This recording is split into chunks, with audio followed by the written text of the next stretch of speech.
pour lancer le calcul d'optimisation, qu'est-ce qu'il faut faire? Ben là, on a juste une dernière chose à faire que j'avais... pardon. Oui, donc là, tout est bon, ok. Donc il faut définir ce qu'on appelle un process.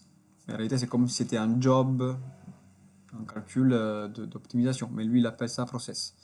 Donc il y avait d'autres process que j'avais déjà utilisés auparavant. Donc ça, je peux les supprimer. Voilà, yes. Et du coup, je vais créer un process qui s'appelle donc optimisation.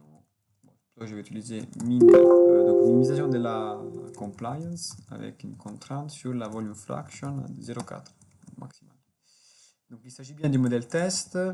Le task, c'est celui que je viens de créer. Et là, du coup, vous avez la possibilité de choisir la valeur maximale d'itération que lui il peut faire. Bon, sinon, 50, ça devrait aller.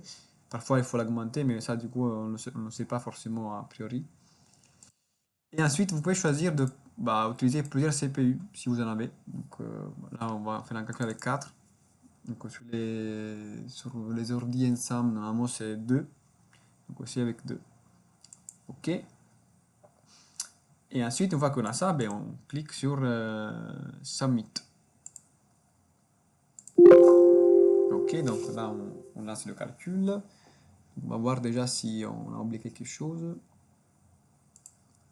Ah, pour suivre le calcul, comme dans le cas d'un calcul simple, comme on l'a fait tout à l'heure, vous pouvez cliquer sur le clic droit, Monitor.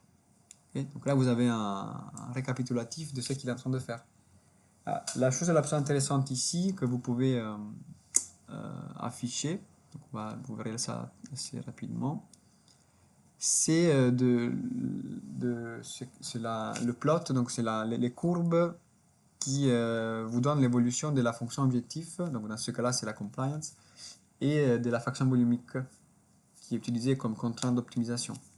Et lui, il va vous plotter ça pour chaque itération, d'accord? Jusqu'au moment où lui, il arrive à converger. Donc il voit que la variation de la fonction objectif et des contraintes d'optimisation est petite, d'accord?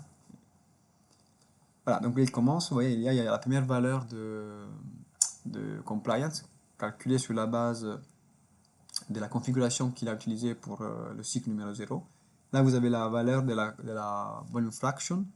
Voilà, si vous vous souvenez, on avait choisi 0,4, donc là, au premier coup, lui, il trouve déjà une valeur qui est très proche. Après, bien évidemment, il va ajuster. Si vous cliquez sur Plot, voilà, là, on a donc l'évolution de la fonction objectif, qui est la partie, c'est la courbe rouge, voilà, qui est censée diminuer, puisque du coup, on minimise la compliance, donc on maximise la raideur. Là, vous avez l'évolution de la contrainte d'optimisation, qui est censée être inférieure ou égale à 0,4. Donc là, normalement, si tout va bien, on est censé voir cette contrainte-là qui va se rapprocher à fur et à mesure de 0,4.